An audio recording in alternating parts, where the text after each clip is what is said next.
What is your number one priority for the county? You know, I think that's simple. My number one priority is keeping the citizens safe. I think that's a pretty easy statement to make. There's a lot that goes into it, but really that's what we're here for. It's making sure the prisoners are locked up in our facility.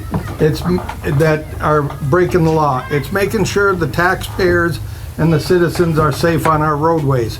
Nobody likes to get pulled over by the cops, myself included. But traffic safety, I have a saying, if we're not enforcing the traffic safety laws, we're going to be covering the traffic crashes. Because if people disregard traffic laws, the crashes are an end result. So really, quite simply, that's why I'm here, is I'm here to make sure the people are safe. I want to divert just a little bit. One recent topic, and I don't know if I'll get a chance to talk about this, so I'm going to talk about school shooters. Active shooters are first and foremost on everybody's mind. Like I said in my campaign in 2018, we can't dictate to the schools what practices and procedures they should have. They're an independently operated entity. All we can do is advise them and tell them what the risk is and what our capabilities are to protect them. I can tell you our department does a lot of training on active shooter scenarios. We have good equipment. One of the things you heard come out of Uvalde was they waited on a ballistic shield. We have ballistic shields in our squad cars. A lot of times our deputies are out there by themselves, and when we talk about the word backup, their backup might be 40 minutes away. So they got to be able to handle a situation themselves. So first and foremost, the public safety is on my mind every day, and we're doing everything we can to keep the citizens safe. Keeping citizens safe comes up with a price, but at the same time, we do everything we can do to cut that cost. But keeping people safe is our top priority. Thank you. Sheriff, there's been one more for now. Okay. More as time allows. There's been so much garbage dumping in our county. When can that be addressed? I tell you, please call me. Whoever has that question, I will be here. Please come and speak with me. There's a lot of things we can do. I say this over and over every time I get a chance to talk to the public.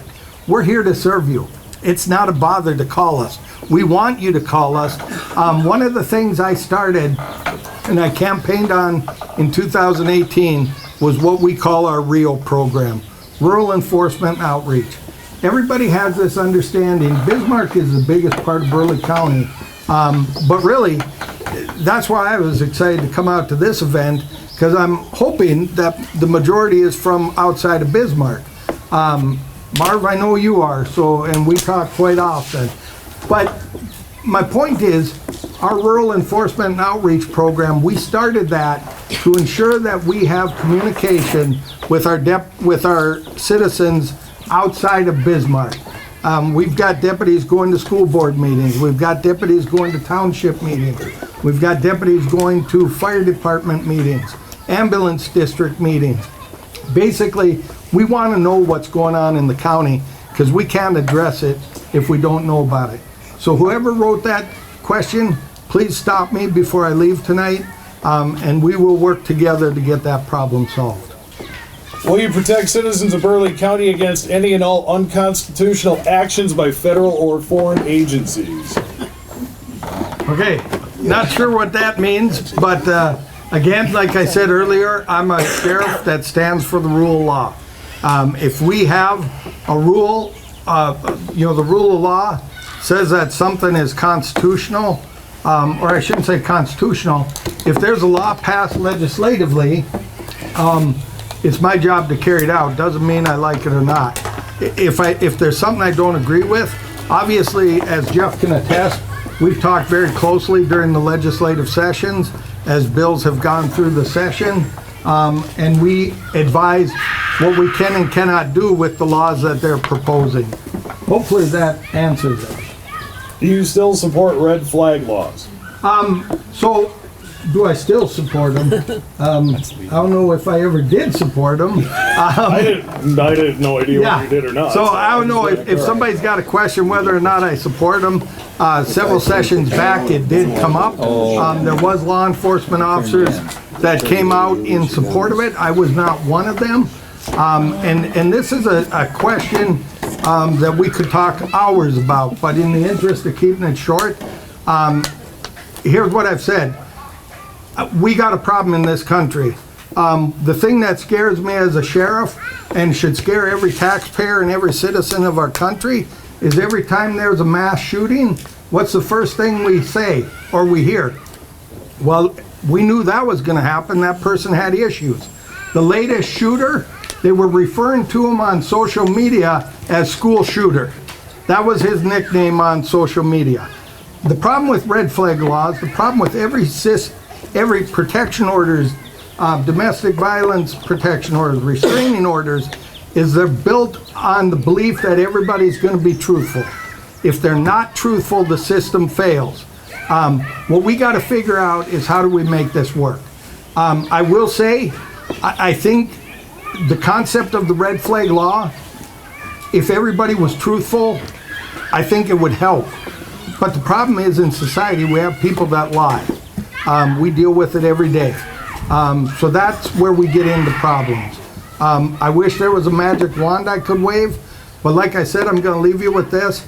It troubles me that every time this happens, people knew it was going to happen and nothing could be done to stop it. The feds come after our guns. Are you going to support the people or the feds?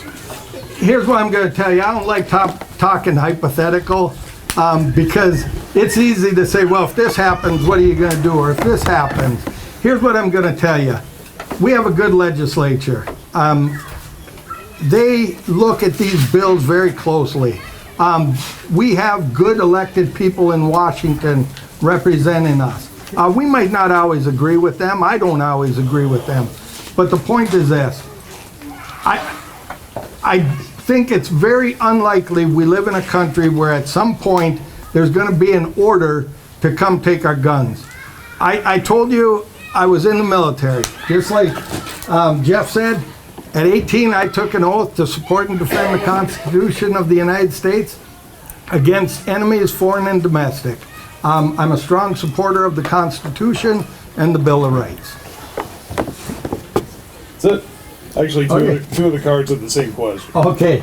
Didn't realize that. If I didn't get your question answered in enough depth, because obviously there's not enough time, please contact me at the Sheriff's Department. We'll set up a time to visit and we can talk more on each subject. Thank you.